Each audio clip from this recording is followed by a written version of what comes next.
Good morning बच्चों। आज का हमारा यह क्लास हिंदी पर होने वाली है।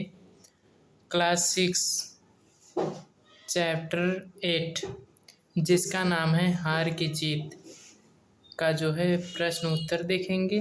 उसके पहले जो है हम गद्यांश की व्याख्या देखेंगे। उसके बाद जो है प्रश्न उत्तर देखेंगे। इस गद्यांश का पहला टेक्स्ट है, माँ को अपने डॉट डॉट डॉट डॉट प्रसन्न होते थे। संदर्भ, प्रस्तुत गद्यांश हमारी पाठ्यपुस्तक मंजरी के हार की जीत नामक पाठ से लिया गया है। इस कहानी के लेखक सुदर्शन जी हैं।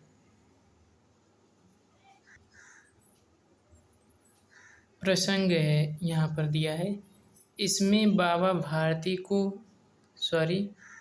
बाबा के भारती के सुल्तान के प्रति प्रेम की भावना का वर्णन किया गया है।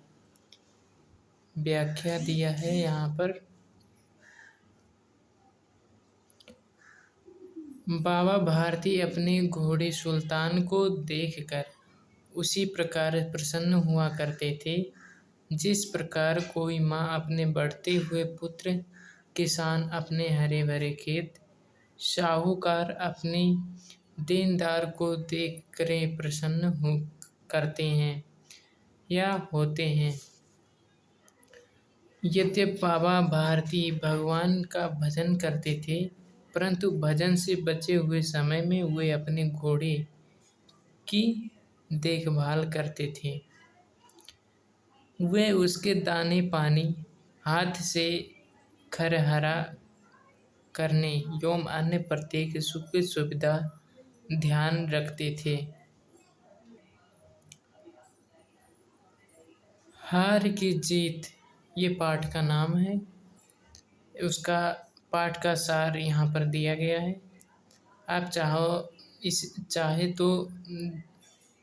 चाहो तो पढ़ सकते हो या फिर इसे छोड़ सकते हो।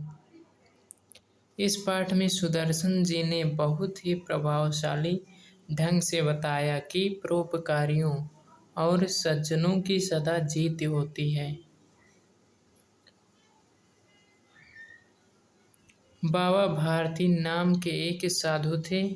उसके पास सुल्तान नाम का एक घोड़ा था जो बहुत ही सुंदर और ताकतवर था।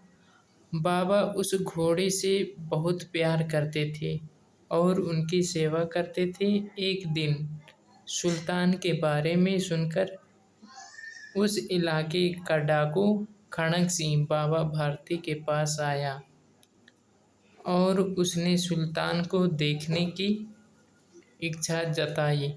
बाबा भारती ने गर्व के साथ खड़क सिंह को अपना घोड़ा दिखाया और उसके गुणों का बखान किया। खड़क सिंह घोड़े को देखकर आश्चर्य करने लगा, क्योंकि उसने इतना सुंदर और ताकतवर घोड़ा अब से पहले कभी न देखा था। उसे बाबा के भाग्य से ईर्ष्या हुई और वह सोचने लगा कि ऐसा घोड़ा तो मेरे पास होना चाहिए। उसने बाबा भारती से घोड़ी छीन ले जाने की बात कही। खड़क सिंह की बात से बाबा डर गए। वे रात भर बैठकर घोड़े की रखवाली करने लगे। उन्हें हर समय खड़क सिंह के आने का डर सताने लगा। एक दिन शाम के समय जो है घोड़े पर बैठकर कहीं घूमने जा रहे थे कि रास्ते में उन्हें एक गरीब अपाहिज पेड़ के नीचे बैठा मिला। बाबा के पूछने पर उसने कहा कि मुझे 3 मील दूरी एक गांव में जाना है, लेकिन मैं चलने में लाचार हूँ। आप मुझे अपने घोड़े पर बैठाकर वहाँ पहुँचा दें। बाबा ने उस अपाहिज घोड़े पर बैठा लिया और वे घोड़े की लगाम पकड़कर पैदल चलने लगे। अचानक बाबा को एक झटका देकर वह अपाहिज घोड़े को दौड़ाने लगा।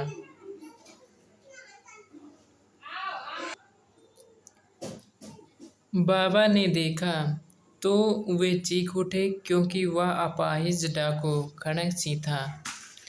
बाबा ने उसे रोकना चाहा, लेकिन वह न रुका। बाबा ने उससे फिर कहा कि घोड़ा नहीं चाहिए, परंतु यह प्रार्थना है कि तुम किसी को इस घटना के बारे में मत बताना, क्योंकि इस घटना के बारे में सुनने के बाद लोग किसी गरीब पर भरोसा नहीं करेंगे। बाबा की यह बात सुनकर खड़क सिंह के मन में उनकी सज्जनता और महानता का इतना प्रभाव पड़ा कि उसे अपनी भूल पर पश्चाताप हुआ और रात के अंधेरे में वह घोड़े को बाबा के मंदिर में उसी जगह बांधकर चला गया जहाँ वह बंधा रहता था। अभ्यास प्रश्न है। अब हम अभ्यास प्रश्न देखेंगे। पहले यहाँ पर दिया कुछ करने को, जो विद्यार्थी स्वयं करेंगे। उसके बाद है विचार और कल्पना। विचार और कल्पना में पहला प्रश्न है, बताइए आपको कहानी का कौन सा पात्र सबसे अच्छा लगा और क्यों। तो इसका उत्तर यहाँ पर लिखा गया है, मुझे बाबा भारती का किरदार बहुत अच्छा लगा। उनका सुल्तान के प्रति प्रेम, गरीबों के प्रति दया, उनकी सज्जनता सभी कुछ अनुकरण करने योग्य है। प्रश्न दूसरा दिया है, यदि बाबा भारती और खड़क सिंह के बीच मुलाकात अगली बार होगी तो उनके बीच क्या क्या बातें होंगी, लिखिए। ये तो फ्यूचर की बात बताना है यहाँ पर। यदि बाबा भारती और खड़क सिंह की मुलाकात अगली बार होगी तो सबसे पहले खड़क सिंह बाबा भारती से माफ़ी मांगेगा, क्योंकि उसने बाबा भारती को बहुत सी दुखी किया था। साथ ही बाबा भारती खड़क सिंह से यह पूछेंगे कि उसने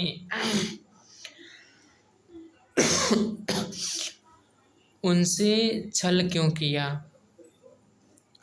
प्रश्न तीसरा है, जो कि यहाँ पर दिया नहीं गया है। प्रश्न तीसरा विद्यार्थी स्वयं करेंगे। उसके बाद कहानी से भी जितने प्रश्न दिए गए हैं इम्पोर्टेंट होते हैं। यह बात हमने आपको पहले भी बताया। जैसा कि पहला प्रश्न दिया है, बाबा भारती ने डाकू खड़क सिंह से उस घटना को किसी के सामने प्रकट न करने के लिए क्यों कहा। तो इसका उत्तर हमने आशय में पहले पढ़ा था। खड़क सिंह ने अपाहिज और असहाय का वेश बनाकर बाबा भारती से उनका घोड़ा छीना था। यदि इस घटना का जिक्र किसी से भी किया जाता तो लोग अपाहिजों, गरीबों और असहायों की सच्ची बातों पर भी विश्वास नहीं करते, जिससे परोपकार या सेवा के भाव के मिट जाने का भय था। प्रश्न दूसरा है, बाबा भारती द्वारा की गई प्रार्थना का डाकू खड़क सिंह पर क्या प्रभाव पड़ा।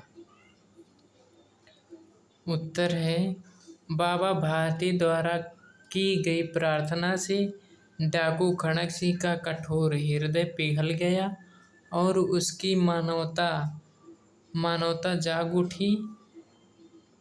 उसने घोड़ा लौटा दिया। प्रश्न तीसरा है, कहानी के आधार पर नीचे दी गई घटनाओं को सही क्रम दीजिए। तो यहाँ पर उत्तर है, क्रम देखकर यहाँ पर क्वेश्चन दिया होगा आपको, उसको देखकर यहाँ पर उसका उत्तर सही क्रम में दिया है। क्या है, माँ को अपने बेटे और किसान को लहलहाते खेत को देखकर जो आनंद आता है, वही बाबा भारती को अपना घोड़ा देखकर आता था। दूसरा है, बाबा भारती और खड़ग सिंह अस्तबल में पहुँचे। घोड़े की चाल देखकर खड़ग सिंह के हृदय पर सांप लौट गया। खड़ग सिंह जाते जाते कह गया, बाबा जी, यह घोड़ा मैं आपके पास न रहने दूंगा।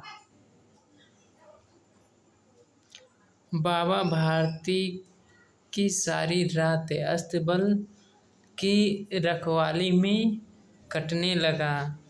और छठा है, अपाहिज वेश में खड़ग सिंह घोड़े को दौड़ाकर जाने लगा। सातवां है, खड़ग सिंह ने बाबा भारती की आवाज़ सुनकर घोड़ा रोक लिया और कहा, बाबा जी, यह घोड़ा अब ना दूंगा। आठवां है, बाबा ने कहा, इस घटना को किसी के सामने प्रकट ना करना, नहीं तो वे किसी गरीब की मदद नहीं करेंगे। आठवां, खड़ग सिंह ने सुल्तान को उसके स्थान पर बांध दिया। और 10वां है, बाबा भारती घोड़े के गले से लिपट कर रोने लगे। प्रश्न चौथा है, इस कहानी के अंत में किसकी जीत और किसकी हार हुई?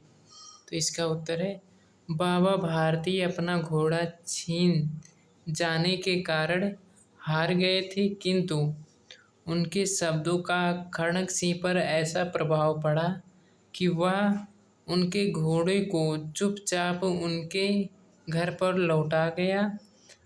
और अंत में बाबा भारती हार कर भी जीत गए और खड़ग सिंह जीत कर भी हार गया। प्रश्न 5वां है, इस कहानी द्वारा लेखक हमें क्या बताना चाहता है?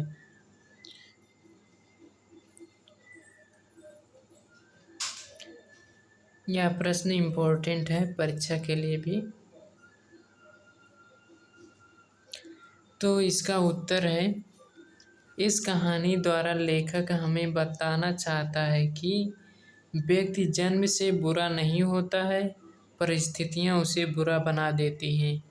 यदि ऐसे व्यक्तियों को अनुकूल परिवेश मिले तो सुधरते देर नहीं लगती। प्रश्न 6वां है, इस कहानी में 3 मुख्य पात्र हैं, बाबा भारती, सुल्तान और खड़ग सिंह। कहानी के आधार पर इन तीनों पात्रों की विशेषताओं को स्पष्ट करने वाली 3 बातें लिखिए। तो पहले जो है बाबा भारती की बातों को लिखेंगे। वे अपने घोड़े सुल्तान को बेटे से भी ज़्यादा प्यार करते थे। दूसरा बात उनका क्या था, उनके मन में गरीबों और लाचारों के लिए बहुत दया थी। वे अपने घोड़े की सेवा तन मन से करते थे। खा वाला है सुल्तान। सुल्तान बहुत सुंदर था। इसके जोड़ा सारे इलाके में ना था।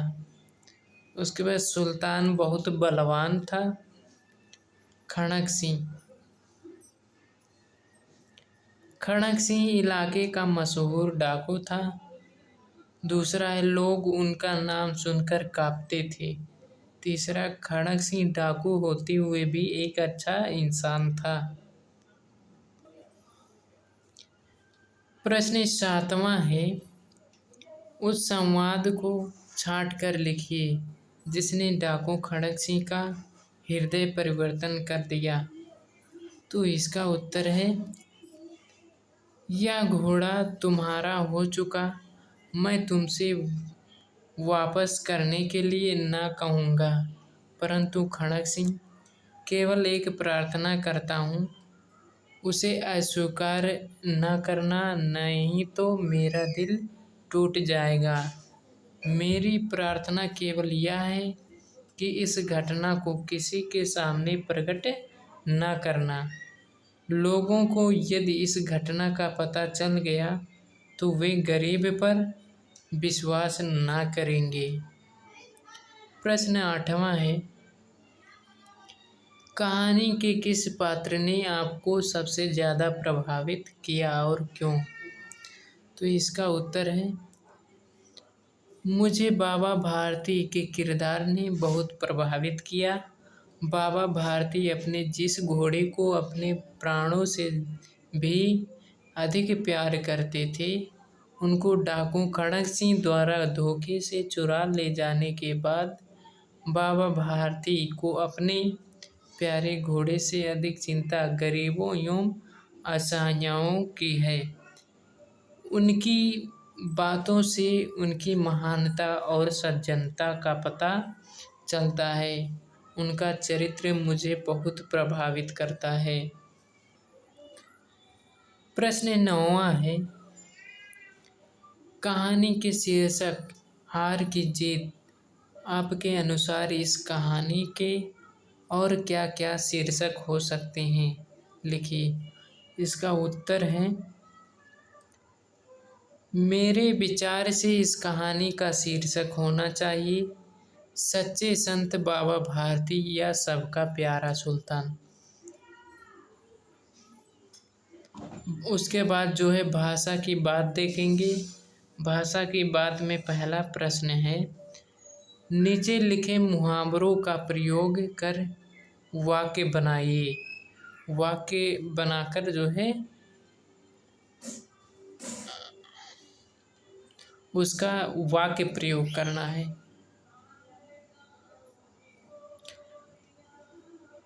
पहला जो मुहावरा है वो है वायु तेज से उड़ना, यानी कि बहुत तेज चलना। वायु का बहुत तेज चलना इसका वाक्य प्रयोग है। बाबा भारती का घोड़ा वायु वेग से उड़ता था। दूसरा जो है मुहावरा, आँखों में चमक होना, यानी बहुत खुशी होगा। वाक्य प्रयोग है, अपने सपनों को देखकर आँखों में चमक होना स्वाभाविक है। दिल टूट जाना, यानी दुखी होना। वाक्य प्रयोग, इच्छा पूरी ना होने से दिल टूट जाता है।